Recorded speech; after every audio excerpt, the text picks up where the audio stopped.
Di dalam kitab ini Syekh Mubayyad mengatakan kronologi 10 tanda besar itu kurang lebih seperti ini ya. Dan yang menariknya ternyata 3 tanda besar pertama justru adalah peristiwa-peristiwa bencana alam dahsyat yang disebabkan oleh sebab yang sama. Sebabnya apa? Jatuhnya Batshatul Kubra, hantaman keras berupa meteor besar menabrak planet kita ini, Pak ya. Makanya dalam surat Ad-Dukhan Allah mengisyaratkan fartaqib yauma ta'tis samaa'u bidukhanin mubin, tunggulah hari ketika langit membawa kabut yang nyata, mulai dari ayat ke-10 ya. Ayat 11-nya Allah berfirman yaghshan nas hadza 'adzabun alim, kabut yang nyata itu akan menyelimuti seluruh manusia. Dalam hadis dikatakan menyelimuti seluruh wilayah timur, seluruh wilayah barat ya, 40 hari 40 malam. Nah yang paling mengerikan Allah berfirman hadza 'adzabun alim, inilah azab yang pedih. Jadi Syekh Mubayyad dalam kitab Ensiklopedia Akhir Zaman melakukan ijtihad yang sangat berani, tapi menurut saya make sense kalau kita baca keseluruhan pemahaman beliau ya, dimana beliau beranggapan justru tanda besar pertama itu azab yang pedih ya. Makanya kalau kita ingin memahami azab yang pedih ini, kita harus baca hadis-hadisnya tentang dukhan. Dan ternyata setelah kita baca hadisnya, oh begitu maksudnya azab yang pedih, bahwa asap ini nanti, dukhan ini, kabut ini nanti, dia punya kecerdasan membedakan siapa orang beriman, siapa orang kafir, orang munafik ya. Jadi kalau asap itu terpapar kepada orang beriman ya, maka orang beriman itu paling jauh mengalami zukmah, pilek, flu.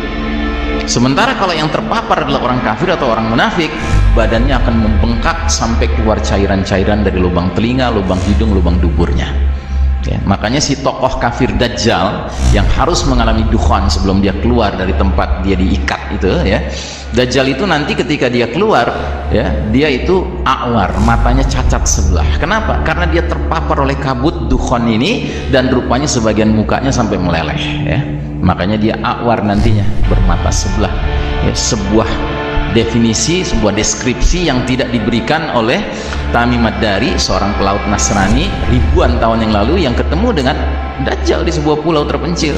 Terus dia laporkan kepada Nabi, tapi nggak ada dalam laporannya menyatakan Dajjal itu bermata sebelah, tidak ada. Kenapa? Karena belum mengalami dukhan ya. Nah jadi saudaraku rahimakumullah, dukhan ini disebabkan apa? Disebabkan isyarat dalam ayat 16, yauma nabtashul batshatal kubra inna muntaqimun, ingatlah hari ketika kami menghantam mereka dengan hantaman yang keras, sesungguhnya kami adalah pemberi balasan. Jadi Syekh Mubayyad beranggapan bahwa dukhan ini disebabkan oleh sebab yang sama yang menyebabkan pembenaman di timur dan di barat ya. Jadi akibat dan dampak dari Batshatul Kubra ya, hantaman keras ini yang harus kita pahami. Yang pertama, dia menimbulkan dukhan, kabut asap selama 40 hari 40 malam ya. Dan ini hadisnya dikatakan kalau orang beriman mengalami flu saja ya, sedangkan dalam riwayat Ibnu Umar asap dukhan ini masuk ke telinga orang kafir dan munafik sehingga kepala mereka dirasakan seperti kepala hewan yang terpanggang ya. Terus juga yang kedua, dampak dari hantaman keras ini terjadi vast continental landslides, pembenaman bumi berskala benua ya. Jadi akan ada pecahan meteor yang jatuhnya ke tengah-tengah samudra, menimbulkan tsunami dahsyat yang ketinggiannya menurut para ilmuwan bisa mencapai dinding airnya, maksudnya dinding air tsunaminya 230-an meter Pak. Dia bergerak ke kanan berarti akan menghantam wilayah barat, Amerika Utara, Amerika Selatan. Dia bergerak ke kiri menghantam wilayah timur, yaitu Asia Timur. Sehingga pembenaman di barat dan di timur, dugaan kuat kita akan menyebabkan peta geografis bumi kita ini berubah sama sekali Pak. Karena wilayah di sebelah Asia Timur ini terbenam ya. Wilayah Amerika Utara dan Selatan ini terbenam ya. Tentunya tidak terbenam semua ya. Dataran tingginya, bukit-bukitnya, gunung-gunungnya yang melebihi 200-an meter itu dia masih terpelihara, tapi menjadi ya berubah ya, menjadi apa namanya pulau-pulau lah katakan begitu ya. Makanya kalau kita sudah memahami hal ini ya, kita harus berpikir ya, kira-kira kita mau kemana nih kalau ini terjadi nanti gitu. Makanya nggak kurang-kurang kawan saya yang biasa bahas akhir zaman juga, Ustadz Zulkifli Muhammad Ali, bahkan sudah mulai merancang bikin kampung akhir zaman di perbukitan Payakumbuh ya. Dia sudah kumpulin kapling-kapling di situ, dia sudah tawar-tawarkan, tapi dia juga mensyaratkan harus orang beriman yang terpilih yang tinggal di situ ya kan. Nah silahkan ya, karena ini juga ada hadisnya. Nabi mengatakan sebaik-baik tempat di akhir zaman ketika banyak fitnah adalah pergi ke gunung bersama hewan ternak kalian, kata Nabi ya kan? kan. Nah, cuma saya ingatkan, kalau Anda memilih untuk menempuh jalan seperti itu, katakanlah kita sekarang di Jakarta ini, gunung terdekat Gunung Salak barangkali ya, terdekat kan Gunung Salak gitu. Anda mulai gitu di situ cari-cari tanah gitu, Anda bangun kampung akhir zaman di situ, silahkan, ya kan. Itu mengikuti sunnah Nabi. Nabi mengarahkan seperti itu. Cuman saya peringatkan, kalau Anda nantinya selamat karena Anda tidak terhantam tsunami yang nggak bisa mencapai lebih dari 230 meter, ya kan, maka jangan kaget kalau Anda nanti tidak tinggal di Gunung Salak lagi, tapi Anda tinggal di Pulau Salak, ya, karena sekelilingnya air nanti, gitu, ya kan. Nah, sementara apalagi yang terjadi? Yang terjadi berikutnya adalah significant depopulation, ya, pengurangan populasi planet bumi ini besar-besaran karena banyak yang tewas, efek dari hantaman keras, efek dari dukhan, efek dari pembenaman bumi di sana sini, ya kan, banyak yang tewas, ya. Sehingga ya ini kan wilayah-wilayah ini kan penduduknya banyak, Pak. Ini kan wilayah ini kan Amerika Utara, Amerika Selatan, ya kan, Asia bagian timur, apalagi nih negeri yang warna Cina nih, Pak, penduduknya banyak bener kan, ya, 1,5 miliar sendiri kan, sampai dikirim ke sini paksa gitu, ya kan. Nah, kalau Anda ngerti skenario akhir zaman, Anda bisa tenang, Anda bisa mengatakan, oh silakan datang, lo bakal tenggelam di sini, gitu. Tapi kitanya kemana? Itu yang harus kita pikirkan, ya. Nah, kemudian yang berikutnya akan terjadi global famine, kelaparan mendunia. Ya, karena apa? Ya karena 40 hari 40 malam matahari bersinar tidak bisa menyentuh tanah karena terselimuti oleh kabut asap. Akibatnya tanaman, tumbuhan, pohon tidak menghasilkan. Makanya ada isyarat dari bukan dari Nabi, ini asar dari tabi'in, ya, yang berbunyi, ya, tanda bencana pada bulan Ramadan adalah sebuah tanda di langit, sesudahnya adalah perselisihan di kalangan manusia. Jika kalian mendapati tanda itu, perbanyaklah persediaan makanan sekuat kemampuanmu. Ya, jadi kita harus stockpile of food, ya. Dan menurut sarannya yang terbaik adalah yang kita stok itu adalah korma, ya, karena korma itu awet, dipeliharanya gampang, kemudian juga gizinya tinggi, ya. Dan ketika global famine ini terjadi di mana-mana, tentunya orang jadi nekat, Pak. Maka nanti kaidah yang berlaku, struggle of the fittest, ya, siapa kuat dia dapat. Makanya akan ada fenomena al-haraj, saling berbunuhan dalam rangka memperebutkan makanan. Makanya kalau kita tinggalnya bersama-sama sesama orang beriman di sebuah kampung akhir zaman, kita bisa saling melindungi, kita bisa sharing makanan kita, dan kita lindungi satu sama lain dari serangan luar, gitu. Nah, tapi yang keenam ini yang barangkali nggak pernah kita bayangkan, akan terjadi shutdown of modern technology, ya. Bagaimana penjelasannya? Ya, bayangkan batu besar, pecahan meteor. Jadi alhamdulillah, ya, planet kita ini Allah ciptakan ada perisainya, Pak, ada pelindungnya, namanya lapisan atmosfer. Jadi kalau ada meteor gigantic itu yang besar nabrak planet kita, dia pecah, tapi pecahannya tetap lolos. Nah, menurut ahli astronomi termasuk orang-orang NASA, kalau ada meteor yang besar menabrak planet kita, maka pecahannya bisa sampai berukuran garis tengahnya 2 km, Pak. Jadi batu berukuran garis tengah 2 km. Anda tahu 2 km itu 20 lapangan bola. Itu bagian panjangnya, bukan bagian pendeknya, ya. Itu gede, itu bergerak dengan kecepatan puluhan ribu kilometer per jam. Tentunya ketika dia bergesekan dengan udara, dia menimbulkan induksi besar-besaran. Nah, induksi besar-besaran itu ya yang diduga kuat akan menyebabkan fenomena EMP, electromagnetic pulse, ya. Macet semua benda-benda kelistrikan, ya. XL masalah, gitu, ya. Nah, tapi bukan hanya benda-benda kelistrikan yang macet, ya. Tumbukan keras, batu dengan tanah, ya, menurut ahli fisika akan sampai merubah sifat zat-zat tertentu. Contohnya besi menjadi lengket, Pak. Karenanya instrumen-instrumen yang terbuat dari besi yang sedikit rumit tidak bisa dipakai lagi nantinya. Contohnya sepeda, rantainya besi, gearnya besi, nggak bisa dipakai. Bedil, pelatuknya besi, pelurunya besi, nggak bisa dipakai lagi. Makanya Nabi sampai mengatakan dalam sebuah hadis 3 kali diulang-ulang kalimat yang sama, wa uttum min haitsu bada'tum. Kalian akan kembali kepada kondisi seperti sedia kala, ya. Para sahabat dulu mendengarnya nggak paham, karena para sahabat nggak pernah pakai komputer, handphone, nggak pernah lihat listrik, nggak pernah lihat mobil, motor, pesawat udara. Mereka nggak pernah lihat ini semua, kecanggihan teknologi ini. Tapi kita yang sekarang membaca ini, kita bisa mikir dong, oh ini maksudnya akan terjadi setback of modern technology, ya. Jadi teknologi modern ini wassalam.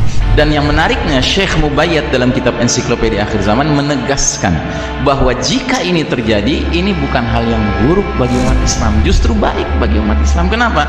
Karena umat Islam pada saat itu bisa istirahat. Dari apa? Dari perlombaan mengejar ketertinggalan di bidang teknologi menghadapi barat kafir. Sebuah perlombaan yang akhirnya harus kita sadari nggak mungkin bisa kita menangkan. Kenapa? Karena barat kafir nggak akan rela kita menang, Pak. Boro-boro menang, setara aja nggak boleh. Makanya kalau ada putra-putra muslim yang cerdas-cerdas, brilian-brilian, belajar ke Amerika, ke Eropa, kalau perlu menjelang dia lulus dikasih warga negara setempat, nggak boleh pulang. Supaya apa? Supaya brain drain, ya disedot otaknya, nggak boleh bermanfaat buat umat Islam. Kalau ada negeri muslim mau punya gagasan bikin pembangkit tenaga listrik nuklir, dihalang-halangi, padahal nggak maksud bikin senjata nuklir. Nah, jadi saudaraku rahimakumullah, shutdown modern teknologi ini it's good for the Muslims, ini bagus ya. Karena apa? Karena nanti kita dengan barat kafir tiba-tiba jadi setara lagi, Pak. Jadi 0-0 situasinya, kayak baru mengisi pom bensin di pom bensin, ya kan, 0-0 gitu, ya kan. Dan kalau kita sudah setara sama mereka, Pak, barulah kaedah Betawi bisa kita pakai. Lo jual, gua borong, gitu ya. Dengan catatan kita juga harus siap-siap. Nah, bagaimana siap-siapnya? Jalankan hadis Nabi, didik anak kalian berkuda, memanah, dan berenang, ya. Hadis ini justru lebih berlaku nanti, Pak, bukan sekarang. Sekarang jadi bahan ketawaan. Ustaz, kuno banget sih Ustaz belajar memanah beneran. Bukan belajar memanah, Ustaz, maksudnya belajar nembak, Ustaz. Nggak ada tuh hadisnya Al-Mahdi nanti pakai M16, pakai AK-47, nggak ada. Ustaz bukan benar-benar berkuda, Ustaz belajar bawa jet, Ustaz. Wah, nggak ada hadisnya tuh Isa alaihissalam turun naik pesawat, enggak kan? Turun diantar malaikat. Nah, jadi saudara rahimakumullah, makanya sampai Abdullah bin Mas'ud mengisyaratkan kemunculan Al-Mahdi ditandai dengan perniagaan dan jalan-jalan sudah terputus, ya. Jadi kita sudah tidak berada dalam situasi yang seperti sekarang, ya. Nah, saudaraku rahimakumullah, dalam situasi seperti inilah yang kita harus istilahnya memadukan rasa gembira kita menyambut Ramadan dengan rasa khawatir kita kalau ternyata bulan Ramadan inilah bulan jatuhnya bintang meteor. Sebab isyarat tentang bintang meteor itu jatuhnya di bulan Ramadan. Seperti tahun yang lalu, saya ingat tuh hari terakhir Ramadan ketika sudah dengar besok 1 Syawal, saya langsung perintahkan anak istri saya sujud syukur, alhamdulillah tahun ini belum jatuh bintang meteor, karena kita belum siap hijrah, ya. Karena pilihan menghadapi huru-hara akhir zaman ini cuma 3, Pak. 1, kita pergi ke gunung yang tadi sudah saya jelaskan. Cuman akibatnya apa? Akibatnya nanti Anda nggak tinggal di Gunung Salak lagi, tinggal di Pulau Salak.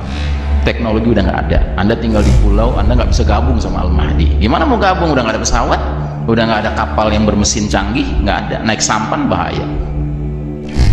Ujung-ujungnya apa yang harus kita lakukan? Ya sudah, kita konsolidasi diri di situ, ngendon di situ, sambil siap-siap menghadapi fitnah yang paling besar, Dajjal bakal datang. Pilihan yang kedua, kita hijrah. Kemana? Ke negeri tempat Al-Mahdi bakal muncul, ya. Nah, kalau ini yang kita pilih, berarti ini juga sesuatu yang membutuhkan persiapan, membutuhkan kematangan, ya kan, membutuhkan perencanaan, gitu, dan membutuhkan keberanian dan tawakal tentunya. Nah, pilihan ketiga, ya kan, kalau kita ternyata pergi ke gunung nggak sanggup, hijrah juga nggak sanggup, ya sudah, kita harus siap-siap menghadapi kematian, ya, karena kan ini bencana-bencana besar, Pak. Nah, kalau kita harus memilih kematian, pastikan kita matinya bukan sebagai hamba-hamba Allah yang diazab oleh Allah Ta'ala. Karena ada hadisnya, Nabi bersabda, "Idza zaharal ma'asi fi ummati ammahumullahu bi'adzabin min indi." Bila mana kemaksiatan sudah merata di tengah umat ini, Allah akan mendatangkan azab yang berlaku umum. Yang mendengar hadis ini waktu itu langsung istri Nabi, namanya Ummu Salamah radhiyallahu anha. Dia langsung bertanya, "Ya Rasulullah, tidakkah ada orang-orang soleh di tengah-tengah mereka?" Kata Nabi, orang-orang soleh itu ikut kena juga. Ditanya lagi sama Ummu Salamah, "Lalu bagaimana nasib mereka?" Kata Nabi, "Adapun orang-orang soleh itu akan ikut meninggal dikarenakan bencana itu, ya kan, sementara mereka akan diampuni dan diridhoi oleh Allah Subhanahu wa Ta'ala." Nah, kita hanya bisa mendapatkan predikat itu, ya, kalau kita pergi gunung kagak, ya kan, hijrah juga kagak untuk gabung sama Al-Mahdi, kita akan mati, ya kan. Kita hanya bisa dapat predikat itu kalau amal ibadah kita cukup dan benar, amal soleh kita cukup dan benar, kita terlibat dalam amar ma'ruf nahi munkar, ya kan, bukan tipe-tipe orang yang kemungkaran disaksikan, dia lihat, ya kan, dia ridho lagi, nauzubillah min dzalik, ya kan. Dan yang keempat, banyak istighfar, ya, karena terus terang kita ini hidup sehari-hari, Pak, sekarang ini di era di babak keempat ini, babak yang error ini, ya kan, itu dosa itu gak agresif ngejar kita, Pak. Bukan kita agresif ngejar dosa, tidak, kita agresif dikejar dosa, Pak, ya. Maka kalau kita tidak banyak istighfar, nggak cukup, Pak, tekor kita. ya. Nah, inilah barangkali yang bisa saya sampaikan. Mudah-mudahan Ramadan tahun ini Ramadan yang paling berkah buat kita semua. Mudah-mudahan kita semuanya mendapatkan berbagai rahasia-rahasia kebaikan Ramadan, dan mudah-mudahan tahun ini belum terjadi apa yang kita khawatirkan di bulan Ramadan ini, sehingga kita masih punya waktu nanti mempersiapkan diri setelah Ramadan.